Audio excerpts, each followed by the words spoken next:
Jane Foster, the Mighty Thor, was released for Marvel's Avengers on June 28, 2022, and she's the latest DLC character that players can enjoy free of charge. However, unlike other previously released DLC characters like the Hawkeyes or Black Panther, Jane Foster was not released with an Operation campaign. In fact, her arrival was marketed as a hero event, similar to the way that Spider-Man was introduced to the game. Now, though there are similarities between Jane and Spider-Man's release, there are still a number of differences that set the two apart from each other, and it seems as if many fans have mixed feelings on the release of Jane Foster. Well, in today's video, I'm going to go over my early thoughts on Jane Foster, her hero event, and her inclusion in the Marvel's Avengers roster. Stars and Stripes! Hello and welcome to another Carrot Scraps video, and by another, I mean the 101st. Now, before we get into things today, I just wanted to give a quick apology and explanation for my recent absence on the channel. You see, the thing is, my job at Juniper Technologies has been getting pretty serious recently, and they've given me a number of new responsibilities in the past couple of months. And some of those responsibilities required locking me in the bunker, the basement that I'm in right now, and, asking me to try a number of experiments and pieces of technology for them. And, some of those experiments were very safe, right? Like, some of those experiments were very safe, not many of them. But anyway, doing that for my job, it was difficult to upload on the channel as frequently as I would have liked to, because of the, frequency and danger level of the experiments that I was in charge of taking care of. That wasn't all I did, though. I did get married, which was cool, unrelated to my job, and I did get to play as Jane Foster in Avengers. So, you know what? Let's not even talk about the experiments. Let's just focus on Jane. I don't even know why I brought it up. You probably wouldn't have even noticed that let's just talk about Jane Foster. We don't even need to think. I don't want to think about.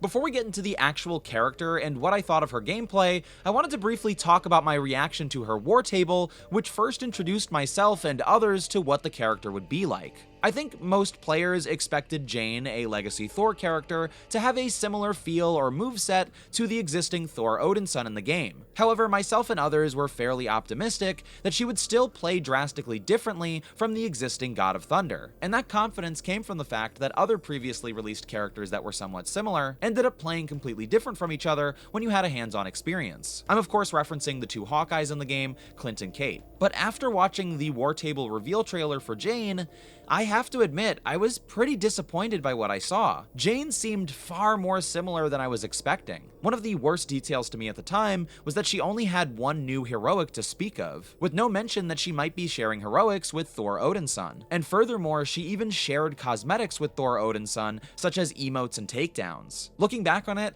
I can confidently say that this is the first time that I was ever disappointed by the reveal of a character in the game. So those were my first thoughts on Jane Foster after the War Table announcement.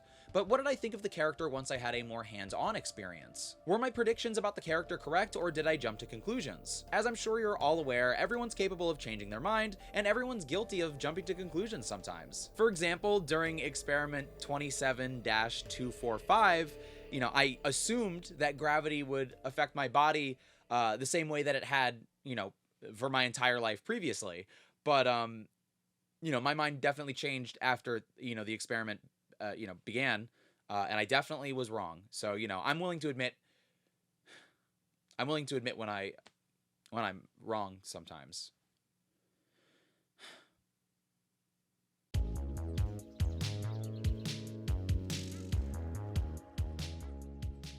Now, before I go over my more specific feelings on Jane Foster, let's talk about some of the other things that came with patch 2.5. So, of course, the biggest addition to the game is the new character in the form of Jane Foster, the Mighty Thor. She makes her entrance to the game in a similar way that Spider-Man did by being introduced through a hero event instead of a campaign operation. Unlike Spider-Man, Jane's hero event doesn't have any cutscenes to speak of, but it does share the opening animatic that welcomes the character to the game, as well as a multiple-step series of challenges to complete. complete, with a number of rewards upon completion. Now, Jane Foster shares many abilities, attacks, and animations with the existing character Thor Odinson. However, there are notable differences between the two characters. Jane has been described as more agile than her predecessor, and I have to agree. Jane also is more loose with how she handles Mjolnir. She frequently tosses the hammer during light attacks, and generally has more range to speak of. One of the most obvious differences between the two characters is her new ultimate heroic ability. This ultimate allows you to call on the all weapon to use temporarily as a melee attack, while your normal hammer flies around the battlefield attacking enemies. Although, of course, there are customizable options for this attack when you explore the skill tree. And that is a general overview of the differences between Jane and Thor, and some of the new things that came with the update. One last thing before we jump into anything, just remember that this is an early thoughts video, so my opinions and my thoughts are definitely subject to change, and if I do feel differently about Jane Foster in the future, I'll release a full review to update my thoughts. Now, what do I think of Jane after actually getting to play as her? Well, I like her way more than I thought I was going to after I watched the war table. The war table really was disappointing to me. I'm just being honest, you know what I mean? It's the first time for me that I was disappointed by a character that Crystal Dynamics was trying to show off. But my final opinion on Jane is that while I do still wish she had more changes to her character to differentiate her from Thor Odinson, I think the changes that do exist make her distinct from Thor in a meaningful way. A good way of putting it is that on paper,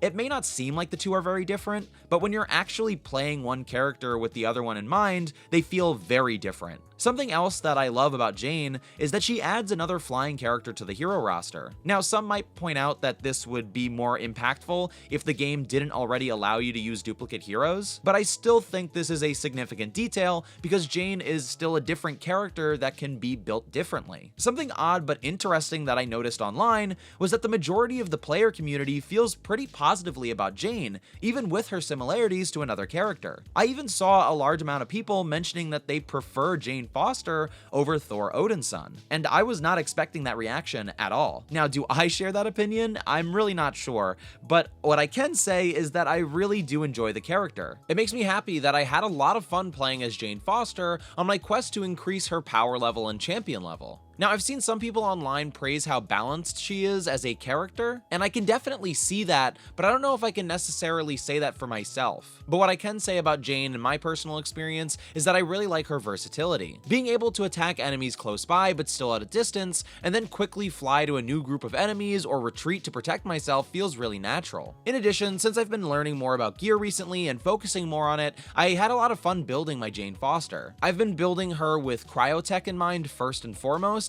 and then once I hit that power level cap, I started focusing on gear with precision and intensity stats. I want my Jane to have a really powerful projectile, and I like building her to perform takedowns often. Exploring Jane's skill tree has also been really nice. Again, she does share abilities with Odinson, but she also has some interesting abilities that make her unique. Another detail I'm trying to focus on when I'm working on building my Jane is trying to make her a support character. So I focused her skill tree on dropping regen packs often and resurrecting allies. In general, I think there should be more support characters on the roster, especially with how difficult the endgame content like the OLT and the raids have become. Now, I'm not sure if Jane was intended to be looked at as a potential support character, but I think so far, it's definitely possible to make her that way, and that's definitely the path that I'm choosing for her. And so far, I think it's going pretty well. Finally, taking on the OLT with my Jane was a lot of fun. I'll admit that obviously she still has a long way to go in terms of her build, since she couldn't take many hits during the mission, and I regularly needed to be rescued by my teammates in some pretty awkward situations. However, I also felt really useful to the team when resurrecting and providing health for others, completing objectives, and traversing the area quickly. Jane has been a lot of fun for me to play as, especially when planning her build and organizing her gear. And I gotta say, it's been difficult for me to put the character down recently. Once again, speaking about the last 3 DLC characters, including Jane, while I think they're all great characters, I think that Spider-Man and Jane Foster are 2 really well-made characters that keep bringing me back to the game. Black Panther is an awesome character,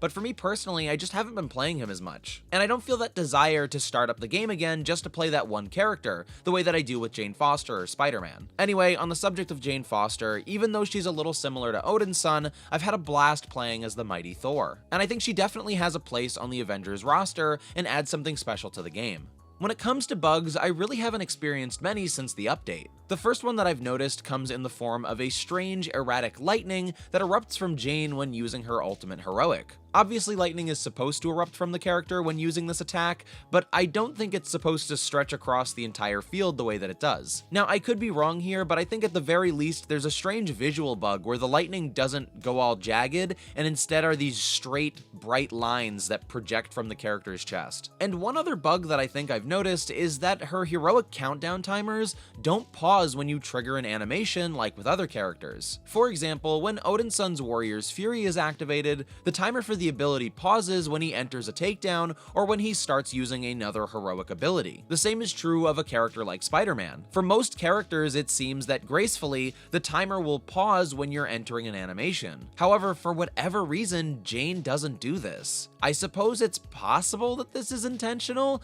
but I highly doubt it, and I assume that this is a bug. And if it's a bug, I hope that it gets fixed soon, because I think pausing that timer is really important, and it allows players to do stuff like takedowns and use other attacks without fear of missing out on an ability. Oh, there was that other experiment. It was voltage fruit underscore 87, and that just was, so painful. That's what destroyed, most of the bunker. I had to rearrange all of the boxes and the bookshelves and. But you know what? I had a new experience, and isn't that what life is all about? Is having new experiences, and I don't think is that a good lesson from that? I don't know.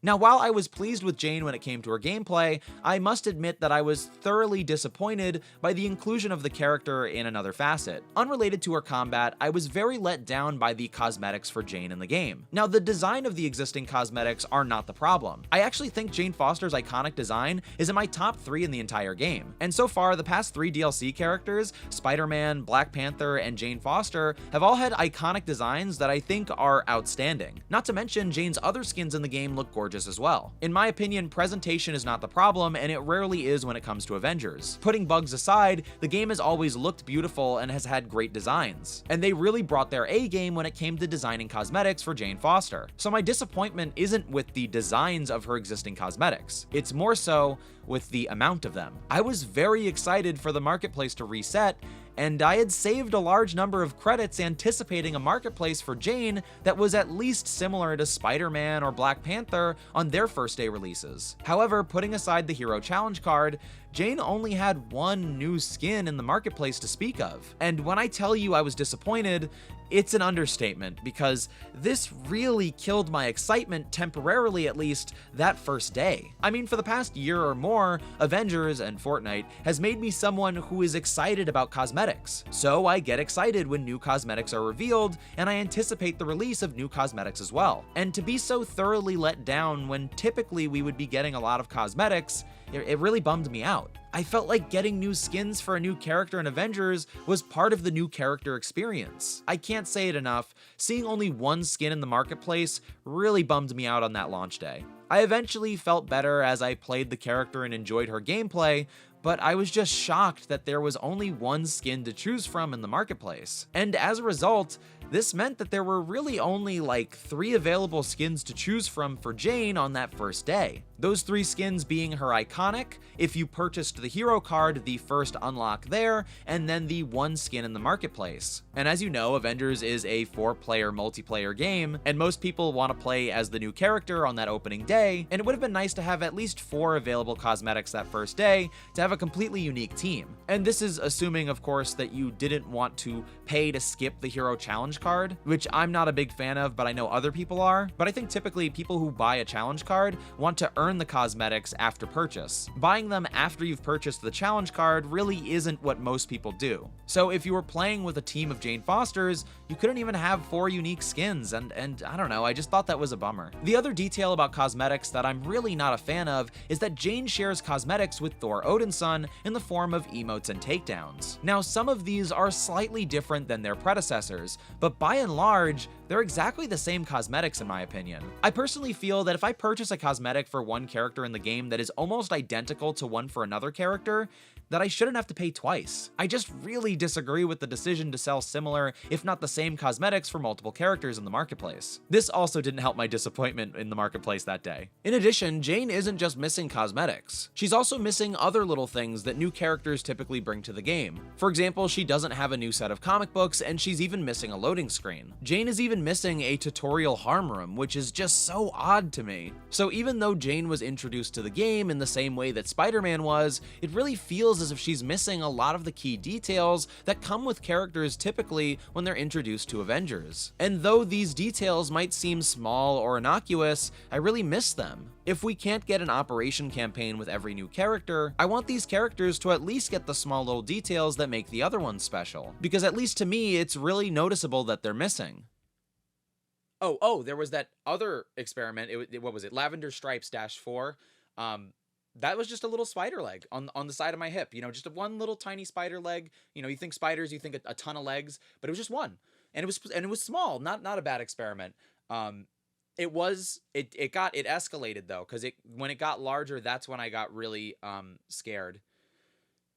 It was like the size of a kayak at one point, and all the rest of me was fine. It was just this one giant spider leg, and they were like, I kept calling them, and they were like, oh, it'll fall off, like you'll drop it. And I'm like, what are you talking about? I'll drop it. And they're like, are you familiar with lizard biology? And I'm like, what does that have to do with spiders? And they're like, you'll drop the leg, don't worry about it. I was really worried about it though. It was hard for me not to worry about it.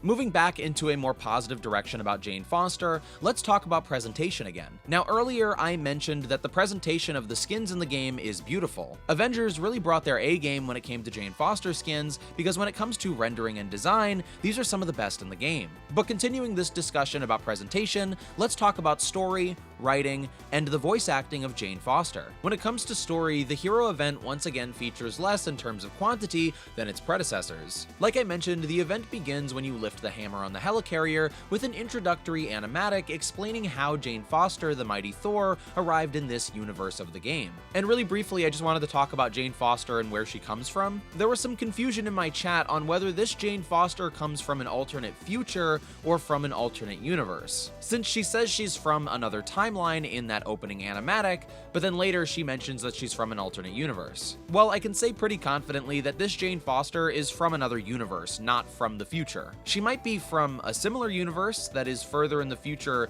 than the universe of the game, but I think this is meant to be taken very differently than the future imperfect timeline. You see, the game uses the word timeline and words like parallel universe interchangeably, which I admit a lot of science fiction media does, but to be clear, she is not from the future. She's from another universe. Anyway, we had a lot of fun talking about this in my Twitch chat, and I just wanted to clear it up in case anyone was confused. Anyway, the general synopsis of the story is that Jane Foster lifted the hammer that Thor Odin's son relinquished after the A-Day attack and refused to pick it up again. In her universe, not only has Jane vowed to confront AIM, she also enlisted the help of Loki, the god of mischief, to fight the tyrannical All-Father of her reality after he locked away the All-Mother and started a civil war in Asgard. In the end, it seems as if the two have defeated the All-Father, but suddenly Jane Foster is taken from her reality and thrown into another universe, potentially betrayed by Loki, the god of mischief. Now, Jane Foster, similar to her comic book counterpart,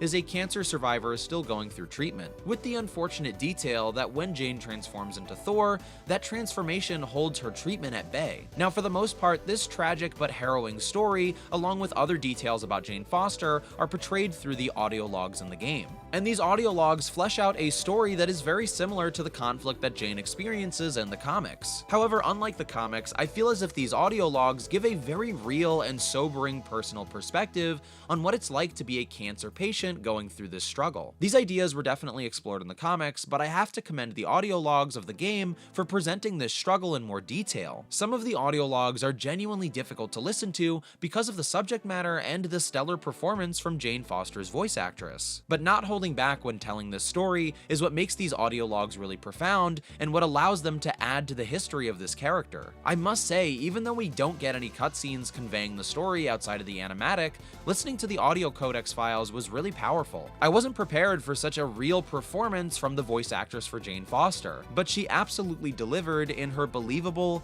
heartbreaking, and powerful line deliveries that really help contextualize the character. To me, some of the most interesting details about her audio logs and her stories are her relationship with the people of this new reality. How her relationship with this universe's Odin's son is different from the one from her universe. In addition, her reaching out to the Jane Foster of this reality and researching the potential causes of her cancer are really interesting story threads. Now again, it would have been nice to have an operation, or at least cutscenes to flesh out this story more. But if that wasn't possible, I have to say it's really nice getting this story in the form of audio logs. But there are enough threads and concepts to really add a little bit of depth to this new character. Honestly, with how high quality these audio logs have been since the start of the game, I'd be open to getting more frequent story expansions like this in the future. More regular releases of new audio logs that give further context to the world. And on a side note, I mentioned this to Brian on Twitter, but I wanted to say it right here. If it's possible, I would love the option to be able to listen to these audio logs during gameplay. I love listening to them, but I wish I didn't have to just sit in a menu the whole time to do it. It would be cool if I could listen to these while I'm playing in the field. So yes, the voice actress for the mighty Thor and her audio logs really do add something special to the character. And I think this voice actress is really excited about the character and really did a great job of bringing Jane to the game.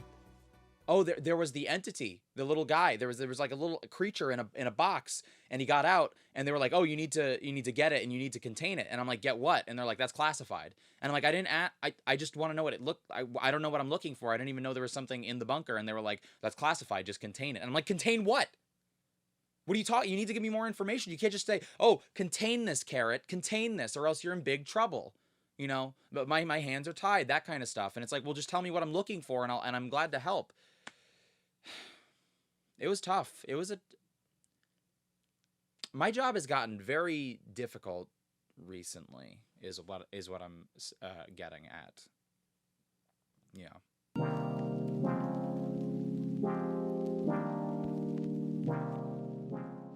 Now, really quickly, I wanted to talk about one more thing before I go, and that is the future of Marvel's Avengers characters. In one of my older videos, I suggested that potentially 4 characters a year was a reasonable expectation for the game's release. And so far, spanning from September of 2021 to September of 2022, we've only had 1 character release, unless you're counting the PlayStation exclusive Spider-Man character, which doesn't fall in line with my predictions or my expectations at all. Now, obviously, I don't know what it's like to develop a video game, so I can't say how easy or hard it is to develop these characters, especially during COVID. But what I can say is that for a live service game, I would like to see these characters released more frequently. Now, with the positive reaction to a character so similar to someone else on the roster like Jane Foster, it does make me wonder if there's a place in the game for characters like this. Characters that are far more similar to other entries on the roster. For simplicity's sake, let's call these characters Echo Fighters. I referred to Clint Barton as an Echo character of Kate Bishop back in the day, but now seeing what Jane is like, I don't think that that's accurate. Again, I think that Kate and Clint are far more different than Jane and Odin's son are. So I think Jane is more accurately an Echo Fighter in this case. So do I think that there is a place for more Echo Fighters like Jane Foster in the future roster of Avengers? Well, yes, I think there is. I think the team could release more of these kinds of characters in the future, and that those releases could be really good for the game. I just think that these Echo Fighters would be appreciated more if we got them more frequently. A good example is Marvel Ultimate Alliance. A number of characters on the roster in Marvel Ultimate Alliance 3, for example, share many similar abilities. However, since that game has a significantly larger roster than a game like Avengers, that fact doesn't really bother too many people. The thing that justified the comparatively smaller roster of Marvel's Avengers to me was that each character felt extremely unique and distinct from one another. There weren't Echo Fighters like there were in Ultimate Alliance. Essentially what I'm saying is that it was a little disappointing waiting so long for an Echo Fighter like Jane Foster. Not because I don't appreciate that type of character, just because if we're gonna get those kinds of characters, I think we need them more frequently. Whereas if we are gonna wait that long for a new character, I would hope that they're extremely different than the other characters in the game. What I'm saying is that I think characters that are more similar to each other would be more appreciated if they came more frequently, rather than after a long hiatus. Anyway, what do you think of that idea and my comparison? Do you agree with me, or do you think I'm being too harsh? I also would love to know what you think of Jane Foster, so let me know in the comments below. Anyway, that's gonna do it for this video. I want to thank you again so much for watching. Now, if for some reason you enjoyed this very strange video, don't forget to like and subscribe. As regular viewers know, I make a variety of content on my channel, and I'm always gonna make the videos that I want to make. But if you see something you enjoy, make sure to let me know, and I'll try to prioritize that kind of content in the future. In addition, I recently started streaming on Twitch again, so if you want to see me play video games like Marvel's Avengers, check me out on Twitch at twitch.tv/carrotscraps. I'm streaming a lot there right now. I've been having a lot of fun, and it's a great way to talk to me about the game and a bunch of other fun stuff. And all my other social media, Twitter, TikTok, and Instagram, are at carrotscraps as well. So I want to thank you again so much for watching, and I'll see you soon.